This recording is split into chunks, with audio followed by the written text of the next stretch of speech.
Bonjour, je m'appelle Jean-Pierre Desmoulins, je suis français, j'ai 45 ans et je joue au bridge depuis l'an 2000.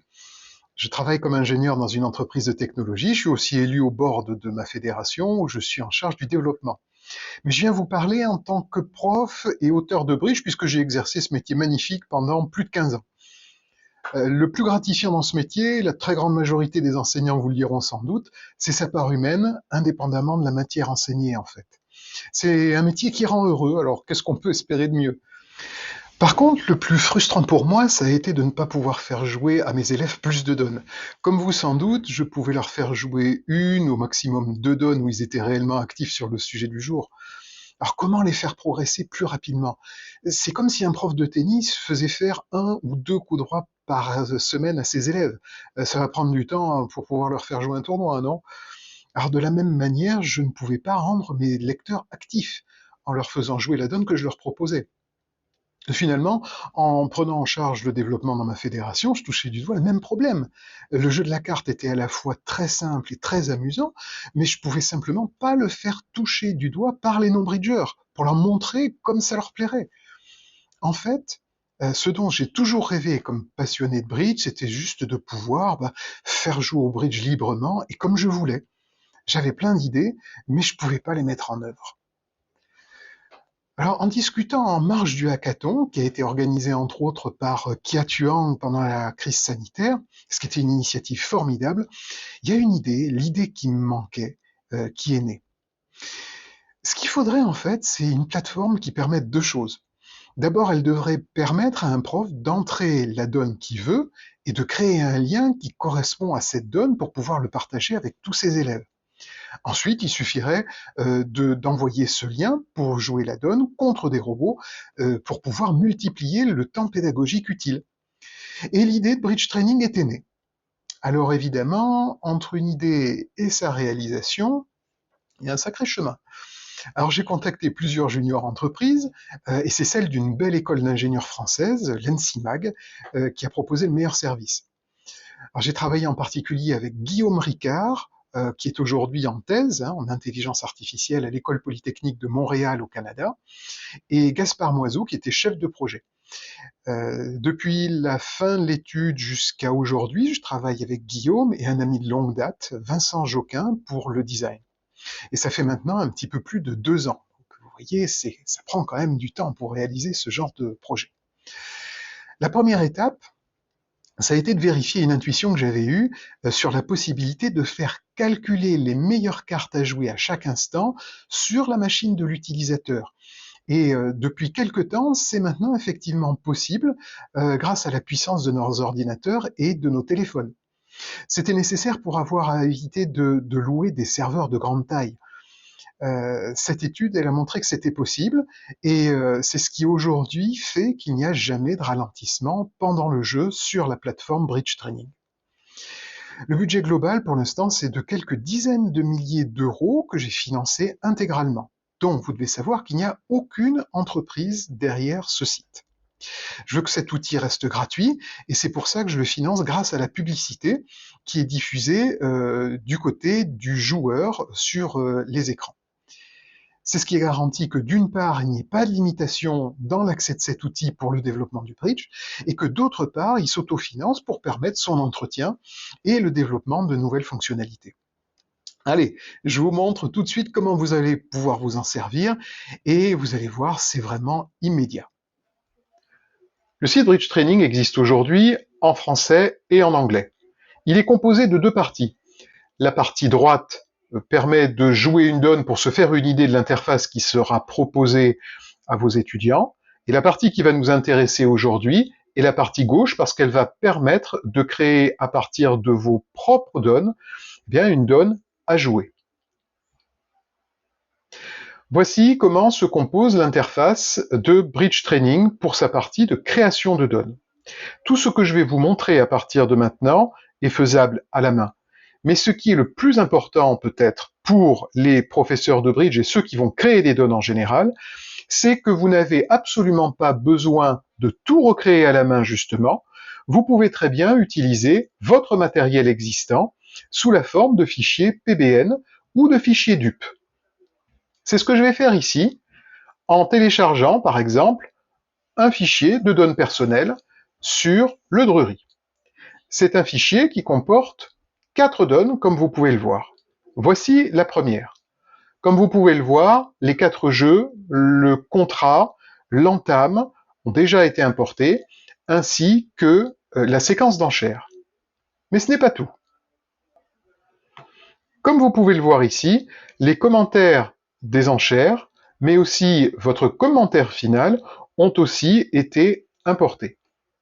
Vous pouvez ajouter à l'ensemble de ces données les données que vous voulez, en particulier des commentaires du jeu de la carte, un type de bridge, une vulnérabilité, ou alors, ce qui est très utile, un résultat que vous attendez de la part de votre élève. Vous pouvez très bien, par exemple, faire jouer le contrat de 4 cœurs en espérant et en donnant comme objectif à votre élève de faire une surlevée. Ou alors, vous pouvez le placer en flanc et lui demander de limiter le déclarant à 9 levées. C'est donc ici que vous allez pouvoir régler ce paramètre. Ce qui est très important enfin, c'est cet onglet qui va vous permettre de préciser les caractéristiques pédagogiques que vous voulez utiliser. Vous pouvez choisir de faire enchérir votre élève, vous pouvez lui montrer simplement la séquence d'enchères, vous pouvez aussi lui montrer l'atout, lui montrer le contrat, ou alors le faire jouer en mini-bridge, voire, pour des débutants complets, ne rien leur montrer du tout. Et de cette manière-là, vous pourrez simplement leur faire toucher le bridge du doigt pour les convaincre que c'est un jeu formidable. Vous n'avez ensuite plus qu'à appuyer sur ce bouton. Ce bouton va vous permettre de créer une adresse, la voici. C'est cette adresse que vous allez pouvoir communiquer à vos élèves pour qu'ils puissent jouer la donne selon les caractéristiques que vous avez choisies. Et voici à quoi ressemble l'interface de l'utilisateur. Lorsque votre élève va cliquer sur le lien que vous lui aurez envoyé, voilà ce qu'il verra. Ici, le système, c'est-à-dire les robots, tiennent les places d'ouest, de nord et d'est. Votre élève est placé en sud. Comme vous pouvez le voir, les enchères de nord et d'est qui ont été prévues sont affichées à l'écran. Votre élève doit ici donc enchérir. Imaginons qu'il ouvre d'un pic, normalement. Nord répond 2 trèfles, le Drury, et comme vous avez pu le voir, le commentaire que vous aviez prévu s'est affiché à l'écran. La parole revient à l'utilisateur en sud. Il devrait normalement ici dire 2 cœurs. Imaginons que l'élève se trompe. Il va dire 2 piques.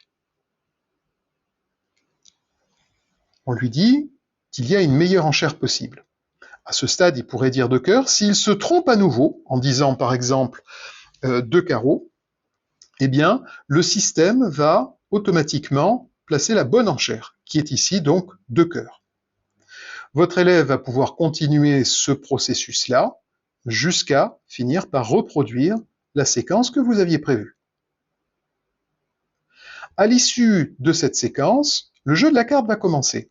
Comme vous pouvez le voir, l'entame qui a été prévue, c'est-à-dire le 4 de cœur, est bien faite par le système.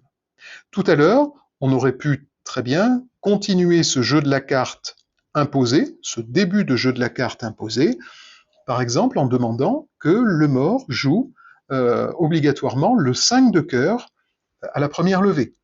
On ne l'a pas fait, mais ce serait tout à fait possible. Pour l'instant, donc, le 4 de cœur a été joué et l'élève a directement la main. Il va donc pouvoir jouer la carte de son choix, ici par exemple le 5. Est joue le valet, et Sud, à ce moment-là, peut par exemple prendre du roi. Étudions un petit peu cette interface. Qu'est-ce qu'on a à gauche? On a le contrat, tout en haut, ici, avec l'objectif, si vous l'avez rentré dans la phase précédente. Vous avez la vulnérabilité éventuellement entrée. Vous avez le décompte des levées qui ont été faites en nord et en sud. Et enfin, vous avez 3 boutons. Regardons un petit peu ce qui se cache derrière ces boutons. Le premier est un bouton d'information. Si je clique dessus, je vais pouvoir retrouver le contrat, l'objectif que vous avez assigné, qui était le donneur, l'entame, la vulnérabilité, la séquence d'enchères et le dernier pli. Le second bouton va permettre à votre élève à tout moment de savoir quelles sont les cartes qui peuvent le mener au meilleur résultat possible sur la donne. Si je clique dessus, vous voyez ici que l'As de pique et le 3 de trèfle sont les meilleures cartes à jouer à 4 jeux à ce moment-là. Enfin, le dernier bouton est le bouton qui nous permet de tabler et donc de réclamer un certain nombre de levées. Ici, j'ai utilisé ce bouton pour raccourcir le jeu de la carte, et comme vous pouvez le voir, l'élève a réussi à faire autant de levées que vous l'aviez demandé, ou plus. Il a dans ce cas-là 3 étoiles, et il a un message de félicitations qui lui est adressé.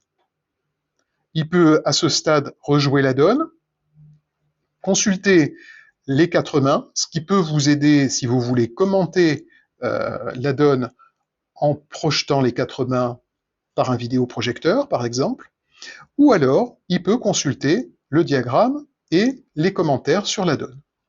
Si je clique sur ce bouton, voilà, le diagramme est affiché comme vous pouvez le voir avec l'entame, et vous pouvez ici lire les commentaires qui sont adressés à votre utilisateur.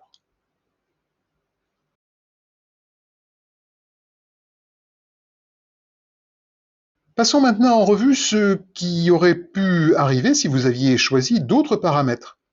Ici, voilà ce qui va se passer si vous choisissez par exemple comme paramètre sur la même donne le fait de montrer simplement à votre élève la séquence d'enchères.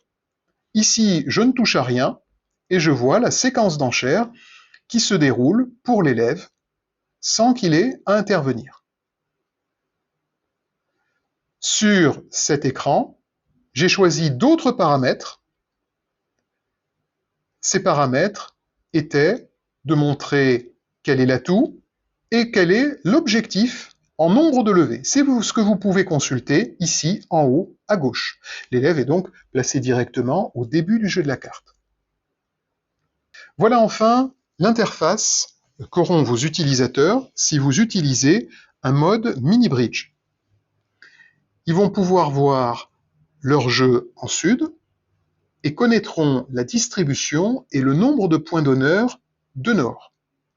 Ils vont pouvoir, à partir de ce moment-là, choisir directement le contrat final que vous aurez donc rentré. Ici, si je veux utiliser le mode mini-bridge, eh je vais devoir entrer directement le contrat de 4 cœurs qui serait déduit par l'utilisateur en utilisant la grille de décision associée au mini-bridge. Voilà. Votre utilisateur est donc informé qu'il joue le contrat de 4 cœurs et la suite de la donne se déroule exactement comme vous le savez. Maintenant, comment se servir de cet outil? Eh bien, les possibilités sont immenses. Première utilisation possible, l'emailing. On peut imaginer 2 utilisations dans cette catégorie. La première, l'utilisation par un enseignant qui aurait tout juste donné son cours et qui pourrait envoyer à l'ensemble des participants différents liens qui correspondent à des donnes d'entraînement. Évidemment, l'enseignant est encouragé à créer une bibliothèque de donnes de telle manière à ce qu'il puisse conserver ces liens et les réutiliser ultérieurement. Un autre exemple d'utilisation possible, c'est un emailing de club. On sait que les clubs font très souvent des tournois avec des donnes commentées. Il est tout à fait possible pour eux de générer des liens vers les donnes commentées, puis de les envoyer aux participants de ce tournoi avec leurs résultats. Deuxième utilisation possible, ça concerne cette fois les productions papier. Je pense en particulier aux relevés de données commentées des clubs, par exemple, où il est tout à fait possible d'intégrer aux commentaires des QR codes.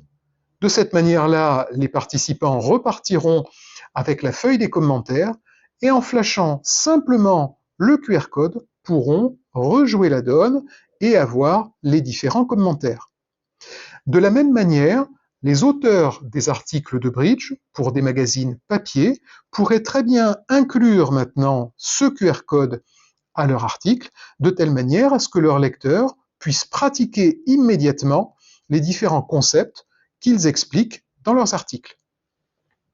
Un troisième exemple d'utilisation est l'inclusion de ces liens dans la description de vidéos pour les créateurs de contenu. Aujourd'hui, il est tout à fait possible de parler de données et de donner des exemples en cours de vidéo, puis de mettre dans cette description les liens de telle manière à ce que les internautes puissent jouer et pratiquer. Dernier exemple d'utilisation, on sait aujourd'hui que les fédérations sont à la recherche d'incitations pour les nouveaux membres en particulier, afin qu'ils prennent leur licence. Eh bien, voilà une incitation qui est excellente pour eux. Il suffit de créer des pages avec le matériel pédagogique des fédérations et de permettre aux nouveaux venus d'accéder à cette page et de jouer les donnes des programmes pédagogiques une fois qu'ils ont accédé à cette ressource. Bref, vous l'avez compris, c'est un outil qui offre des services vraiment différents des autres plateformes, comme RealBridge, FunBridge, IntoBridge, BBO ou d'autres. Il ne laisse que votre imagination comme limite pour faire jouer vos élèves, pour faire jouer vos lecteurs, ou pour faire tester le jeu de la carte à des non-bridgeurs. Tout est gratuit, tout est possible, tout est accessible en un clic, alors c'est à vous de jouer.